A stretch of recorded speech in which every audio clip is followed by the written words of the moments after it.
Welcome in to the latest episode of the Need for Seeds College Basketball Podcast. Maybe the latest episode besides the drunk one after at Big East Ben's wedding. Uh, I guess night before the wedding. Technically not after his wedding. He was staying in a different room than I was, surprisingly, at the hotel that night. At Big East Ben, how was your trip to La La Land? You made it back safely. I can see the Chartered Financial Analyst diploma on your wall. I hate that state. No gambling, bad traffic, high taxes, phony people. I don't want to go back. I will do my best not to. I apologize for everyone out there asking, "Hey, Big East Ben, did you jump off a bridge after all three of your video bets last on Saturday?" No, I was in a state where you can't gamble. So I won't gamble unless you can.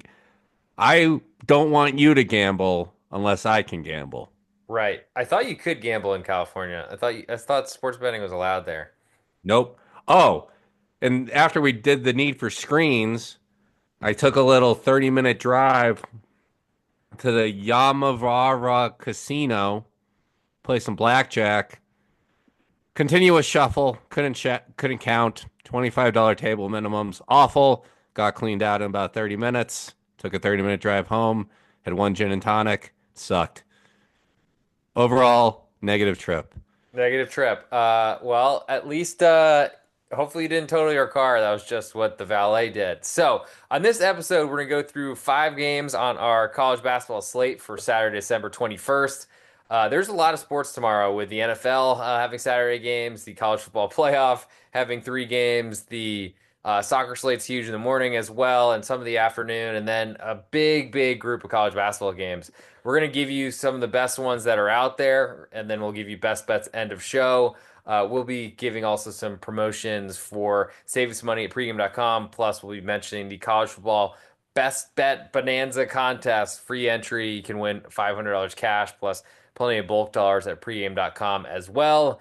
So we'll start with the CBS Sports Classic, which I guess is to me a little bit better than the Champions Classic, which is filled with a team that hasn't won a championship since the 2000s. And in this one, at least it doesn't have that type of name value or anything like that. We'll start with the early matchup. This year it is at Madison Square Garden hosting the games. We have UCLA, a 1.5 point favorite to North Carolina. UNC coming off a close-ish loss in their home state to Florida in the Jumpman Invitational. What do you got on this one, Biggie Spen? UCLA finally has a program that fits Mick Cronin's identity. They are number 4 in the country in terms of overall defense. Number one in the country in forcing turnovers. Griffin. The guards are fantastic. Sebastian Mack is an awesome point guard. Kobe Johnson has been a great addition from USC. You got Adam Mara, the 7'3" center in the middle. But UNC pretty good at taking care of the ball. Got a good three-headed monster at their guard spot. Guard spot, only 25th in the country in turning the ball over on offense. Dreadful shooting team. No one expected North Carolina to be this bad. 253rd in the country, and UCLA's three-point D is elite. Elite. Now, UCLA doesn't take a ton of threes. UNC is pretty good at limiting the three ball, though teams shoot well against them overall. Both teams do not get to the foul line much, and UCLA is good at limiting teams in transition. Simply put, the total is too high for a game involving a top 5 defense in the country on a neutral floor where both teams are traveling. Give me the under 150 and a half. Is that what you have it at? That is what I have. Sorry. 150 and a half. It is going under. Sorry, I forgot to mention that. Yes, neutral sites, usually a good spot to be for playing unders, especially Madison Square Garden. I do think people care a little bit about playing in the mecca of basketball in the center of New York City, slightly to the west side. I just don't really understand why this number is as short as it is. Yes, there's probably a bigger UNC fan base because there is one in every town, plus UCLA barely shows up for its own home games. That's sort of been a little bit better in recent years. We'll see if that continues with their entry into the Big Ten. But UCLA backed them in a neutral site game, though, in the opposing team's state with a win against Arizona last weekend. And I really have liked what I've seen from UCLA. I was against them with Washington in their Big Ten opener. So I've seen UCLA pretty well this year, I think. The number does seem a little puzzling. I do feel like the neutral court favorites have really not performed very well so far this season. But to Ben's point, I just feel like the North Carolina 3 point guards, like starting lineup, doesn't seem to be that scary to me. RJ Davis seems like kind of just the guy now. I'm sure I'll set him up for 35 and 10 outing after saying that. But I just don't really believe in the front court of North Carolina either. Tyler Bilodeau, transfer from Oregon State, has been really good. Give me UCLA 1.5 point favorites as we record. Move next to a battle of Penny Hardaway trying to build his schedule with short trips, where I think he's kind of hoping that the Memphis Go Tigers Go fan base will travel and follow him around. This is a matchup at home, though, for Mississippi State. Currently, Memphis a 1 point favorite, totals 152 points. So Memphis, I think, has defied all of our expectations this season. Not only was that Maui performance amazing, the win at Little John against Clemson, which tipped at 9 a.m. my time on Saturday, that was a gutsy performance. Did Sorry, did you switching gears quickly? Did you see the South Carolina Clemson game? I did not, but I did give out South Carolina as my best bet. Ah, I did too. Chase Hunter. Chase Hunter, when that guy gets going, is unbelievable. It's like terrifying. Like cannot miss. Maybe like maybe the hot best hot player ever. Like that end of game performance was unbelievable. And South Carolina, Why South don't you Car. tell it for the people? I'm probably not going to watch it. Oh, sorry. You should watch it No, because South there's like what. There's so many things I need to watch that I probably won't get to it because well there's a pretty funny scene where South Carolina's up by two going to the line. Uh They hit their first free throw, 10 seconds left in the game. Hit their first free throw. Clemson calls a timeout. They show Dawn Staley. She's in the front row dancing. The whole great. women's basketball team is dancing. The whole crowd, the players are sticking out their tongue. Game's over, right? Party in Columbia. Bricks the second free throw. Chase Hunter comes running down, running 3-pointer above the break, off the glass, goes in, um, goes to overtime, and then they were without Shiflin. Shefflin. Shefflin. That's He yes. had fouled out earlier. They just ran out of bodies. Hunter killed in overtime too. I mean, South Carolina blew two 7-point leads, but awesome game. One of the best games I've seen this year. Back to this game. Mississippi State, second best team in the country at taking care of the ball. Hubbard, Josh Yeah. Hubbard, the point guard, Yep. awesome.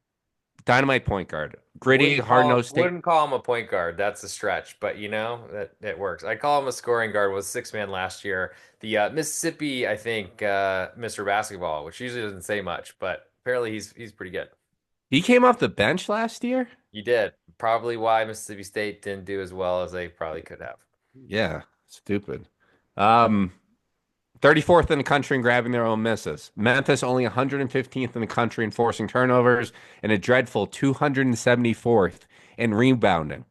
Meanwhile, Memphis is third in the country in 3-point percentage, 13th in the country in getting to the charity stripe. Mississippi State 296th in the country in 3-point defense, 221st in the country in sending their opponents to the foul stripe. Now, I know the theme of the year has been short home favorites, Griffin. I know Memphis -1.5, right? That's what you have it at? Memphis -1. -1. Fact of the matter is, Memphis last 3 years, 10-22 against the spread as a home favorite. The SEC is something like 40-6 this month, I think. I saw that stat. So I would normally go Memphis. I'm not going to back Mississippi State, but given those dynamics that I just cited out, there's going to be points. There's not going to be that many empty possessions. There's going to be a high points per possession, given the over 153.5. Actually, even better, 152. Over 152 for Big East Ben. Perfect. I'll take Memphis -1. I to me the like SEC stuff, like until they start playing in conference, they're all like independent teams that haven't even come together yet. It's certainly a good showing for the SEC pantsing the ACC, for example, in what used to be an ACC Big Ten challenge, kick out the Big Ten and because they weren't an ESPN property, and then uh, go destroy ACC and basically force Jay Billis onto other networks the rest of his entire career. So you can't just take a little hop, skip, and a jump, little drive from his law office in Charlotte or whatever. I think Memphis, to me, those against the spread numbers certainly are not the most beautiful thing in the world, but we're with much more talented teams, which is not a great change to be less talented. But I feel like with this type of group, Penny's had a lot better start. I don't know that it was unexpected in Maui as I backed them every game of that tournament. They did lose against the spread in the final, but it was 2-0 to start two, which was nice. I think Memphis is a talented group. Tyrese Hunter has been playing better. We'll see if he can keep shooting 3-point shots like he couldn't in Austin for 2 years after winning the Big 12 Player of the Year in Ames. I think Mississippi State, to me, I mean, they've played a little bit more difficult of a schedule this season. Had a really big comeback win, much to my chagrin, on the road in Dallas at SMU. But I haven't seen it from Mississippi State yet. I need to see more from them to prove it. And at this point, Josh Hubbard, I'm glad that he's finally got Shaquille Moore out of the way so he can start. But I do think there's some limitations from a Chris Jans program as scoring seems to be their biggest issue, and he honestly was their biggest solution to that. Though Mississippi State, I think, is going to be backed a lot by this podcast going forward. They've got a lot of talent, a lot of big names. We'll see how that all comes together. Moving next to the other game at Madison Square Garden, Ohio State, an 8.5 point underdog against Kentucky. I could almost say at Kentucky because every Kentucky game is a home game. Total is 160.5 points. Ohio State coming off their second laughable beatdown of the season against Auburn and Atlanta. First one being the Maryland game, true home game for Maryland. Um, Aaron Bradshaw was cleared of all domestic violence charges, but he is not playing. And Michi Johnson has left the program for personal reasons. I think those reasons are he personally thinks this team stinks. Some of these lineup combinations without those two guys, their net ratings are just absolutely hilarious, especially if you filter it on quad one games because of those two games. Um, they're not a deep team to begin with, even without those two guys. They were 280th the country in bench minutes. Kentucky's going to kill them. Kentucky is going to kill them. There's no reason why this line should be under 10 after it opened at, I think, 11 and a half with the Auburn game after what Auburn did to them. Especially now that they're missing Michi Johnson, probably their best perimeter defender. Kentucky's going to kill them. Kentucky's going to murder them. They've already played in Madison Square Garden, had a pretty good game against a pretty good program, if you remember, in the Champions Classic. I am backing Mark Pope. I am backing my future pick. Go Wildcats. I think Mark Pope is an offensive coach far more than defensive. We'll see how that impacts the scoring at Madison Square Garden. It's tough to go from that previous matchup and saying it's really tough to shoot at Madison Square Garden, and I do think that might limit the beatdown that at Big East Ben is predicting. But I'll go under 160.5 points in this matchup. 160 is a really high total, hard to get there just in any sort of scoring environment. Probably requires also a tight game with fouling towards the end. Ohio State as 8.5 point underdogs, right on the line of not fouling at the end of game if you're taking this spread as the Bible. So I'll lean a little bit to Big East Ben's blowout here, but I'll instead see a low scoring game because I do think there's a possibility that Kentucky might struggle a little bit shooting the three. We'll move next to, unfortunately, I forgot to address our best bets. I am no longer undefeated on the Need for Seeds College Yeah, podcast in 2025. Thank you to Purdue, a overtime loser. And I'm surprised that game wasn't at 11 Eastern that time. wasn't an overtime, dude. I thought it was, but anyway, okay. No, They lost to Texas A&M. they My got punked. They lost by like four. But it wasn't that close. They got pushed around. Okay.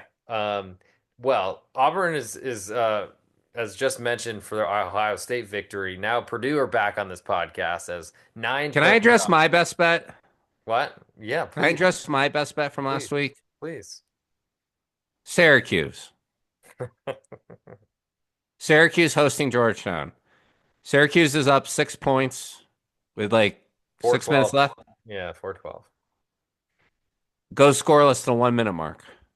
They worse than that. I think they scored 2 points in the final 4-12. So Do you know what caused it? the Georgetown zone, 2-3 zone. The Georgetown zone. They couldn't break a zone. They're Syracuse.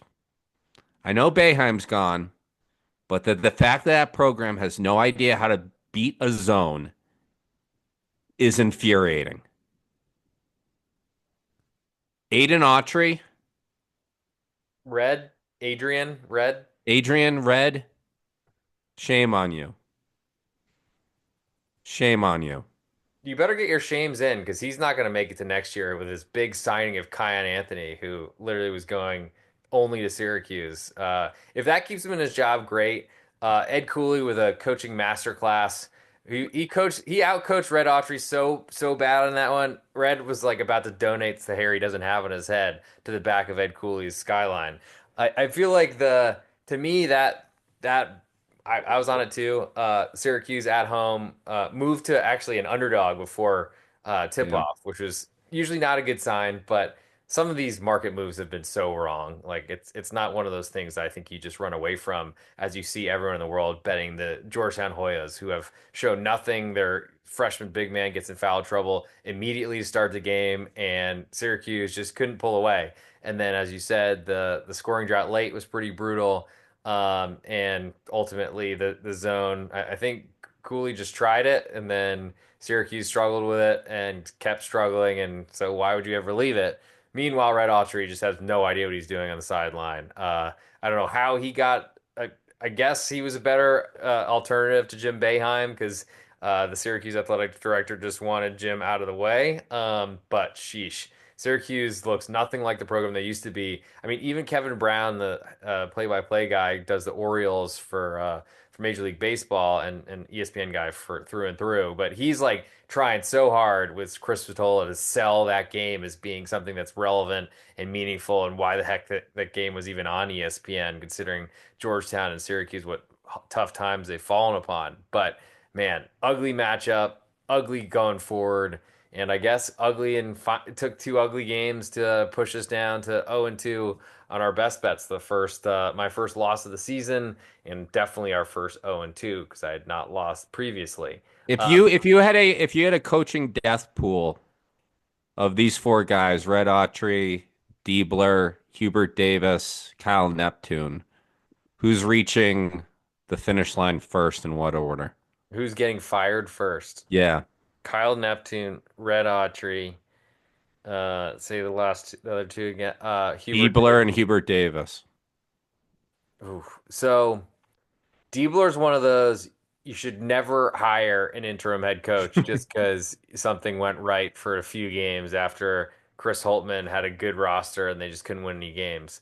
Also, never a good idea to give your interim head coach his first game like a Zach Edey led Purdue team at home where you can pull an upset and then all of a sudden everyone is going to be clamoring to stay. Red Autry was at least a head coach in waiting, but if you're trying to fire the guy that's leading the whole program that hasn't left the university for 60 years, I feel like that's probably not a great guy to have in there.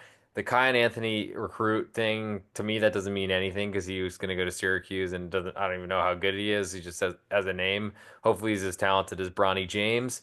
And then Kyle Neptune. I feel like he's been in the job longer and has been failing as long as he has. I think they probably are the best team we've talked about of those four. And then Hubert Davis, I mean, he's one of the guys hired off of Roy Williams' staff after Roy Williams clearly like was never going to stop playing two big guys when everyone was spacing the floor and playing like the Golden State Warriors. So, could go in any good, very good question. I'll go first fired will be Kyle Neptune.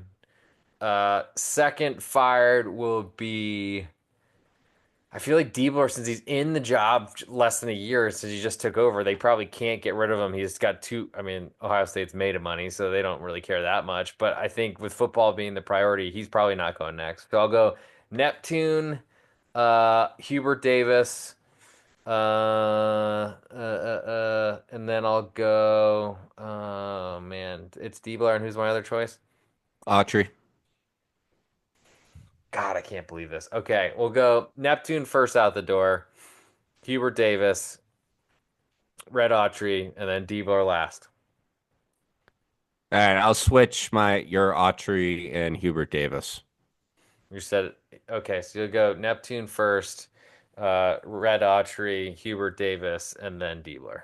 Yep. I mean, Diebler should go first, but he should never been given the job in the first place. So I guess that's a whole nother thing. So now we go back to our five top games on our list on Saturday. But in case you wanted to follow around someone with a Grim Reaper or as the Grim Reaper or the Slim Reaper if you want to dress like Kevin Durant, you'll know where it came from at the Need for Seeds when you put down a bet on who's going to get fired first. I know you can do that in other sports, but I don't think college basketball lines are like that. But Purdue, a 9-point underdog at the Legacy Arena in some place that's not on the plains in Alabama. I think Montgomery or Birmingham. I think Birmingham. Purdue 9-point dogs in the same state where Auburn calls itself home. Totals 150 points. And Auburn's been smashing everybody and getting a ton of respect from the marketplace. Well, there's a huge pendulum here. It's whether Janai Broome plays or not. So he was injured in the Georgia Southern game, avoided surgery, but the expectation was he was going to be out this game. When I took off from the Ontario National Airport, the spread was 7.5. And I'm like, I'm going to be all over Purdue. Now it's Daniel Luck, bigger. Now it's bigger. Now it's climbed. Daniel Locke at Daniel J. Locke, Christ Faller, AU 25, Auburn beat reporter, 1.3 thousand followers. News per source: Auburn forward center Janai Broome will play tomorrow, pending final clearance tonight.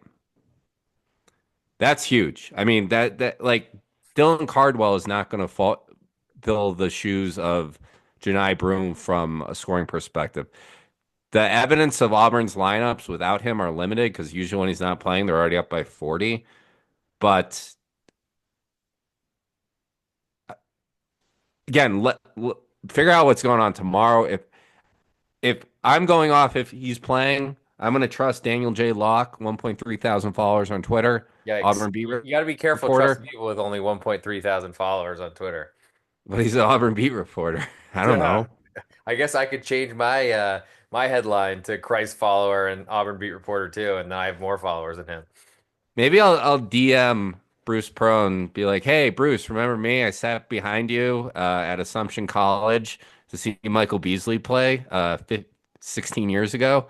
Any insight on your National Player of the Year frontrunner?" Make sure you ask about the barbecue pictures with Aaron Kraft at the bottom, and if he told the truth. Yeah. How was being the Boston College mascot all those years? How was it being the Tennessee Vols, Lady Vols mascot without your shirt that one time before you got banned, Yeah. hammered from the NCAA? Yeah. Hey, Bruce, I know you can bench a lot. I can bench a lot. Why don't you share some information this way for between two guys that can bench a lot? Um, I'm gonna assume he's playing. Give me Auburn. Yes, they can't really expose Purdue's two weaknesses, which is turnovers and offensive rebounding. Auburn's actually 249th in the country in forcing turnovers, which I was surprised about. And they are 40th in the country in rebounding, but that's a far cry from Texas A&M. But again, it all depends on Broome. So I'm going to say Broome is playing, and I'm going with Auburn. Yeah, I think Broome's playing. If he's not playing, it'd be very odd to see that number climb. And Though, and Griffin, like if he's playing, he must be like close to 100% because like why play him in this when you're running the table so far in a non-conference game? Yes, I know it's a big opponent, but he must be close to 100% if he's playing. Yeah, running the table besides that loss at Duke. Ching. Yeah. But still, I mean, that's not a bad loss in any sphere of this world. Yeah, I'll take Purdue plus 9. Call me someone that just can't quit the Boilers and Matt Painter. But 9 points, you're pretty much getting all the way through fouling late in the game, so you just need Purdue to hang. And when they talk about surgery and then they talk about a guy potentially missing the season, and then all of a sudden he's playing the next day, I want to see how healthy he is. So I'll take that plus 9. Big East Ben and I going head to head on that matchup. Now, we had some debate over our fifth game on this card, but we had a nice little segue within our podcast about who's going to get fired and who's got the sword of Damocles hanging above their head. But we decided, or I might have pushed us this direction, to take Villanova, a 5 point underdog on the road at Creighton with a total of 145 points. Now, this game is all over the map. I saw a 3 earlier at Bet Online. It's climbed to 5 since then. A lot because I think Creighton's got a great home court advantage, but they certainly haven't looked great and have been their normal, inconsistent Creighton selves. Have lost Pop Isaacs for the season before even Big East play started. Whereas Villanova, everyone was throwing dirt on their grave on Kyle Neptune, sending him off to a galaxy far, far away. Then they had a big upset win at home to Cincinnati, and maybe things have normalized a little bit for Villanova, but they're a 5 point dog in the middle of America in Omaha. I'm sure Warren Buffett might be there. Just kidding. He probably won't be, but he's too busy trying to figure out whether he wants to sell his shares of AIG. We got Villanova 5 point dogs, totals 145. Um, so if you want Big East Ben's, forgot we weren't doing this game, and he did a ton of research on the flight from LA to Denver on it. Best bet of the week. Take the Yukon Butler over 144 and a half. Make that your But best bet if you want. no, I'm not going to because I got a better best bet. That's my Big East Ben. Forgot we weren't doing this game and did a ton of research on it on the flight from LA to Denver. Best bet. How So, many how many letters is that? Because I remember there was one fade until Big East Ben gets kicked in the head by a horse bet. I'll put that in the graphic somehow. I'll wiggle that in there. Yeah. Yeah. Okay. So look, it's college basketball. There's a lot of teams that aren't that good. There's a lot of teams that get their magic from their home court, aka the entire Mountain West. Mountain West Ben can tell you that. These are Your two caller keeps teams. asking about Mount West Ben. I feel like he needs to make an appearance on one of these episodes. Yeah, I'll throw some water on them and drag them out of the basement. Um, You gotta take the chain away from his neck for a little while.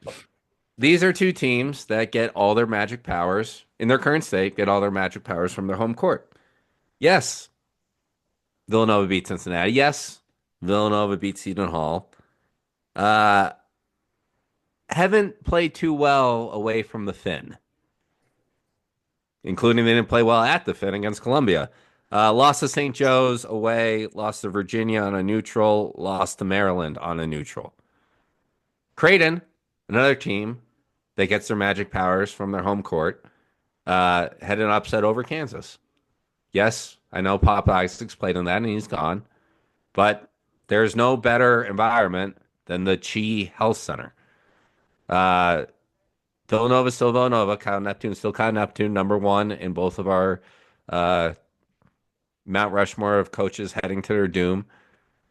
Give me the Blue Jays. I'll take Creighton 5 point favorite as well. Very sad I didn't click submit on -3 earlier today, but those sort of things happen. And maybe, just maybe, Kerry Kittles and all his family will be betting Villanova tomorrow and sending that number down so we can get Greg McDermott in that home building where he is somehow able to find a way to make things happen. Jalen Brunson, throw a big rack on it.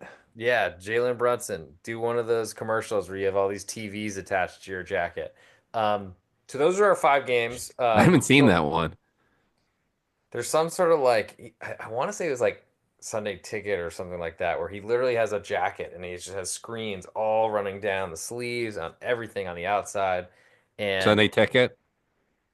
I mean, like that's to me the only thing that would make League sense. Pass. I might have been League Pass, but like I like I don't know that he would be like advertising watching other basketball players, like maybe so, but it was probably a year or two ago. Anyway, those are our 5 games we covered on this podcast. Get you ready for all of Saturday's action. We have best bets coming end of show. Want to make sure to mention that we're running a promo at pregame.com where you can get half off for all your purchases. If you're going to look to buy anything on the pregame.com website, it makes sense to go get double your money, 100% bonus. $50 get you to 100 bulk dollars. You can spend it any way you want, as long as you want. They don't expire, all that sort of stuff. We also want to mention the college football, especially as the college football playoff just began. We're running the free CFB Bowl Bash Bonanza contest, $500 cash and 500 pregame bulk dollars for that first place finisher. 20 picks minimum, 50 picks maximum. Net profit is the decider. Go on the pregame.com website and find the contest, make your picks, and go win some cold, hard cash. So, at Big East Ben, would you like to go as you try to chase me for the best bet lead? Yeah, I'll catch you. I'll catch you. Won't take long. You just need a Yukon 100% I against each honestly, other. I hope we both miss our best bets for the rest of the year, and you make our best bets for the rest of the year, and I finish 3 games behind you, That's real team player. I like two it. games behind you. Um, I'm going to MSG. I'm going with my Kentucky Wildcats against a team that has clearly uh, lost interest in the season, a team that will fold under like a house of cards immediately as they go down double digits, a team that has not performed away from Columbus, Ohio at all, besides that opening win against Texas, who stinks, who needs to put up What? who needs to put up giant video boards to cover up their upper deck that no one because no one attends the games. Yeah, that team. I'm going with the Wildcats. All right, we're since I might as well look it up to give the number out. Kentucky 8.5 point favorites to Ohio State in that matchup. So much time spent bad mouthing my alma mater, one of my two, the only one we don't share, and that deserve that's them some fighting words, but I can't really argue because the if you thought UNC had a wine and cheese crowd, try the University of Texas basketball fans. Though I got to say, the Moody Center does get up on certain games, certainly for Gonzaga with their trip to Austin, their ill-fated trip just a couple seasons ago. But it's hard to say when it's going to happen. And man, that UConn performance was about as bad. Pretty much just one coach that knows how to coach basketball has won 2 national titles, the last two, and another coach who's never done anything and got a job because you don't hire the interim who does really well filling in for someone. That literally should be everywhere, It but never works. It never works.